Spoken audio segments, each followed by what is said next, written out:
Which of the following is not a subskill of reading? ഉത്തരം C. Transcription. Sometimes I have to work harder than ever before, pushing my own limits, and yes, I do experience burnout. What does the word burnout denote in the sentence? ഉത്തരം B. exhaustion. He will have reached Dubai by next Wednesday. Identify the tense of the sentence. ഉത്തരം A. future perfect. The professor spoke for hours but could not communicate to his students. Which phrasal verb could be used as a substitute for the word communicate? ഉത്തരം A. get across. This has been a wonderful event and I stand before you to speak dash all of us tonight. ഉത്തരം B. 4. He is dash best actor I know. ഉത്തരം C. the. An example of intrinsic motivation would be ഉത്തരം A.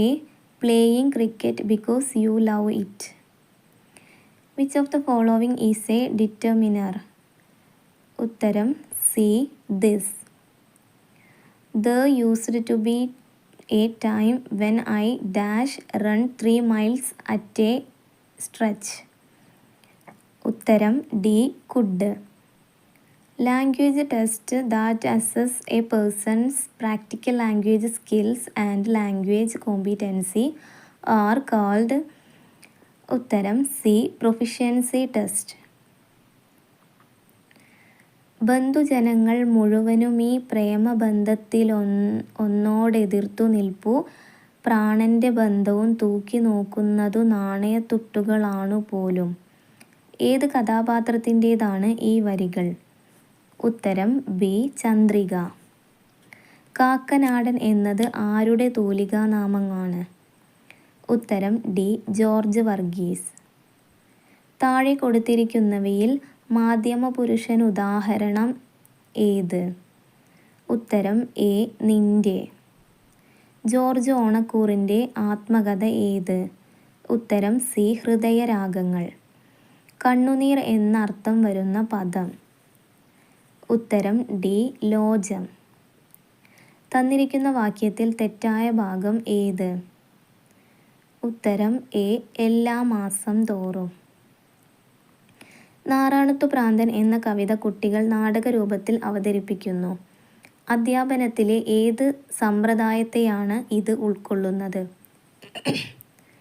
ഉത്തരം B. ക്രീഡാരീതി. ഭാഷാപരമായ ബുദ്ധിയുടെ വളർച്ചയ്ക്ക് ആവശ്യമല്ലാത്തത് താഴെ സൂചിപ്പിക്കുന്നതിൽ ഏത്? ഉത്തരം ഡി. ഗ്രാഫുകൾ. കുട്ടികളുടെ പോർട്ട്ഫോളിയോ വിലയിരുത്തുന്നത് ഏത് വിലയിരുത്തലിൻ്റെ ഭാഗമായാണ്? ഉത്തരം എ. നിരന്തര വിലയിരുത്തൽ. വിഷയങ്ങളെ വേർതിരിച്ച് പഠിപ്പിക്കുന്നതിന് പകരം പരസ്പരം ബന്ധപ്പെടുത്തി പഠിപ്പിക്കുന്ന സമീപനമാണ്? ഉത്തരം സി. ഉദ്ഗ്രഥിത സമീപനം.